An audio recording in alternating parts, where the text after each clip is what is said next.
Hey guys, DVSGames here. Welcome back to another video. So the season has just started. It's my first time to log in and actually take a look at everything. So first and foremost, let's pick up our free credits. And then let's take a look at what they got for... Ooh, I really like that Jessica Jones one. The variants are kind of cool. I really like the Jessica Jones one. The Chibi's alright. The Chibi Enchantress. Possibly. But anyway, we are here at the top of pool 2. We did get reset back to level 78, so we gotta climb about 22 ranks before we hit infinite, and that should definitely be fun, if nothing else. Let's take a look at what our missions are. We got 4 of them loaded up, 2 more in 4 hours, so I figured I might as well get in, try a couple of these. Win location with 4 cards, play 4 cost cards, play 5 cost cards, and drop cards. Alright, we're good with this. Another thing while we're out here, let's go ahead and take a look at the premium. So if we're looking at it, obviously we're going to get the Ghost Spider, which is the 2/3 on reveal, move the last card you played here. That seems pretty good. We're going to get a couple of variants, and we're going to get a new avatar. That's a cool one.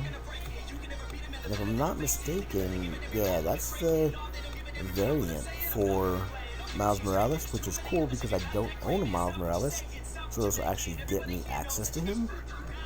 And we also have the 2099 card back, which is awesome. We got the Spider-Man avatar and a Spider-Man card. Again, I don't own it, so this is actually very cool for me. I think, based on the fact that I'll get 3 brand new cards, it makes it pretty worth it, especially for the $9.99. You get the Ghost Spider card back as well, which we'll end up getting for free if we complete all the way up to 48, and then we get the variant of Ghost Spider. So again, I really think it's cool. $10 for 3 new cards from you, as well as all the extra little goodies. I definitely think it's worth it. So I'll go ahead and pick that up real quick. We probably won't do a whole lot of playing with her until I get her situated into a deck and see how they work. But yeah, definitely. Give me 1 second. Alright guys, so we did go ahead and purchase the premium. Again, I don't recommend you get the premium plus the extra 10 levels. Sounds pretty good, but I actually ended last season at level 80, and that was completely free to play in just under 2 weeks. Definitely something that you guys can do without having to spend that extra $5. But yeah, let me go ahead and get into a few games. This is going to be the deck that I'll be using to climb, primarily. It is my Dino Collector Deck. It seems to work well, and as long as I'm not trying to get a lot of boosters for everybody, it does pretty good. Iceman's a little bit of disruption. Nebula's a threat if you leave her in the lane unattended to. We got card draw in Agent 13, Cable, Sentinel, and Moon Girl, and White Queen even. The Collector can be a threat if you pair him up into a lane, either with multiple cards, or with Nebula by herself, or with Lizard. You can drop Nebula, Collector, Lizard, and force them to either play into that lane, which you're going to end up avoiding later with Devil Dinosaur and America Chavez on turns 5 and 6. Or you can do double Devil Dinosaur with Moon Girl on 4, having Devil Dinosaur in hand, and you draw the extra one. Or, I mean, there's just a lot of possibilities here. This deck does really well for me. Scarlet Witch is there just to help with the locations that I don't like. And I did try running Storm here. I couldn't get her to work for me. I wasn't exactly happy with how it played out. So I just decided I would go ahead and nix Storm and put Scarlet Witch back in. Anyway, let's go ahead and get into a couple of games. I'll show you guys 2 or 3, and hopefully we have some interesting things happen, and that way I can actually show you something cool.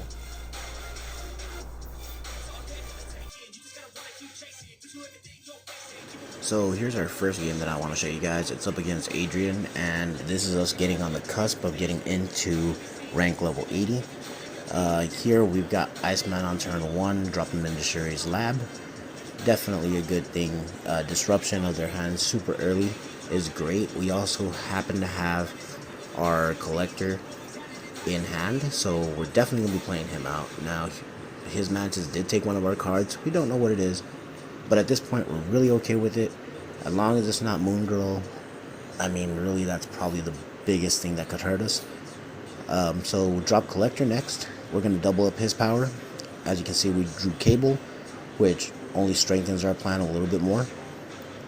And Westview, not too big of a deal. We'll drop Cable in the middle, Nebula on the right. Now, we've already established that we now have 2 lanes that we can try to go after. Nebula, as I said, if left unattended, she can grow immensely and actually deal a decent amount of damage or pose a pretty decent threat. It looks like Adrian's playing something similar to us though, so I mean it really comes down to a little bit of RNG and who gets the better draw.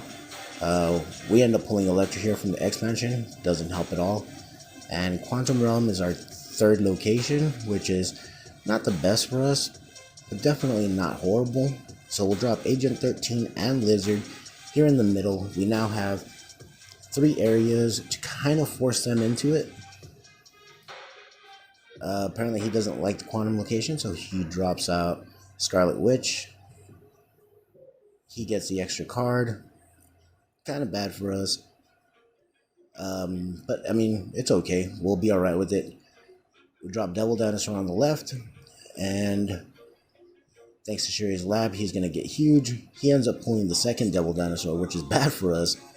Because, I mean, yeah, we get a huge Devil Dinosaur, but at the same time, we also lose our hand. That was going to be our play into the right lane. So here we'll just go ahead and double up. We end up getting a card back from White Queen, which boosts the Collector, which also boosts our dinosaurs. We get a card back from our Sentinel, which again boosts them all at once, just enough to get the win here. And then we win right, of course. So, good game to Adrian. Collecting our rewards brings us up to level 80. And get some Lizard boosters. That's great. And we'll go ahead and look at our missions. It did take me, I want to say, for this particular match, it was only maybe 30 minutes to get up to level 80. Here and there, but I did complete the missions for the day, so we go in there, we pick everything up. Now I was trying to save my credits until I got to 5,000. I was going to kind of sandbag into pull 2 until I got into infinite, and I didn't realize it till afterwards, but by collecting all of my credits, I was going to push myself really close to that cap, and kind of scared because I didn't want to go into pull 3 until I hit infinite. But lesson learned, made a mistake. I was able to power through it, didn't end up biting me, but I did kind of get worried for a second. So let's get into our next match here. Now this is our match going up against K73, and this is for us to get into level 90 on ladder.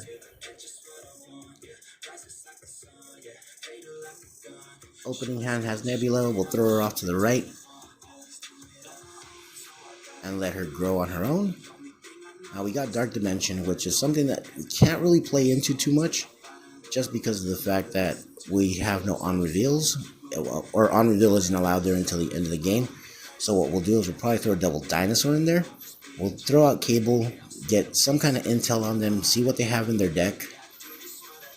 And, I mean, once that's happened, it's pretty much we don't really need him, so he can go into Clintar and become a symbiote. That's totally fine.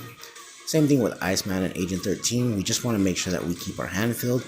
So a little bit of disruption here. And we end up pulling a Lady Sif from our Agent 13. Not a huge deal. But we'll go ahead and drop Moon Girl here. All that will turn into one symbiote. It'll give us the 2 Devil Dinosaurs, which allows us to play on turn 4 and turn 5. if necessary. As you can see, he's going hard on the danger room location, which I'm surprised his cards don't die. Mine always get blown up. But we'll drop Devil Dinosaur into the Dark Dimension. He doesn't know what's in there. Obviously, we know what's in there. We pull our America Chavez, and then we drop Devil Dinosaur on the left. So we're going to have a large threat on the left. He won't be able to beat it. I really doubt it with what he has. Say good game, because we got 25 on the left and we got another 15 in the middle. Uncontested. Makes pretty easy work of that. So that's us getting into 90. And some Sentinel boosters. Not bad. As soon as we get a good variant, we're going to unlock a lot of him. So we'll go ahead and from here take a look at what else we have. Now we just completed 90, so we'll go ahead and collect that. You get the 500 gold. Definitely useful. Now, currently I don't plan on buying any of the variants, but I did have my eye on a Bishop Jim Lee variant that I really thought was cool. It was very nostalgic from an old 90s comics that I had, and I thought I wanted to buy that. But I didn't buy it when it was there, so oh well, I missed out on my chance. Now I just gotta start saving, and I'll end up pulling a nice one when I see it. So here is our match when we're at rank 99. Muir Island pops up first. We have Iceman. Any one drop into Muir Island is great. It makes him a viable threat as the game goes on. Iceman just adds the disruption, which is even better. Quantum Tunnel, one of my favorite locations with this particular deck. I drop Cable in, I get a little bit of information on them, I try to get another card out. Unfortunately, it's an Agent 13. I was hoping for Devil Dinosaur because I already have Moon Girl in hand. But again, just drop out my very cheap cards, trying to get something out of it. Lizard is a liability in a place where there's going to be multiple drops, so I figured I'll get him out real quick. Unfortunately, I pulled a Sentinel. But with the Angel, I end up pulling the America Chavez, so that's great. Cable's back in hand. Things happen like that, you know? So I drop a White Queen with Iceman to try to fight for Muir Island. As you can see, I didn't get a whole lot.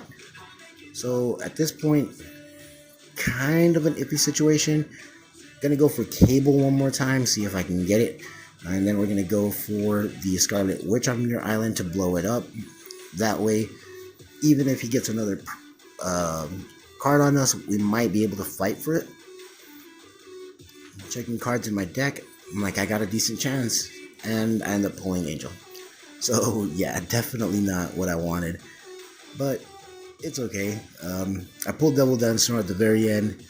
And dropping him right into Muir Island makes it a guaranteed win. There's no card in his deck that he can use that will give him 16 power to take the middle. And no matter what he drops on the left, we can obviously win because our Devil Dinosaur is going to be huge.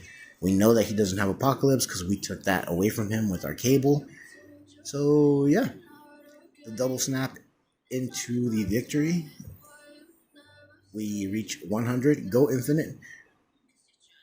It took about maybe 2.5, 3 hours of total game time, but obviously it's about 12 hours from when I started the video until when I ended it. We got our Spider 2099 card back. We went ahead and collected our credits. Now going forward, I'm just gonna get up to my 5,000 cap, unlock boost my collection level, get all of my challenges done, and yeah, then we'll start into our pool 3 journey and see what cards we can get from there. But now that I'm in Infinite, I ain't got to worry about losing and dropping in rank. Anyway, thanks a lot for watching, guys. Hope it helped you. Catch you in the next one. Laters.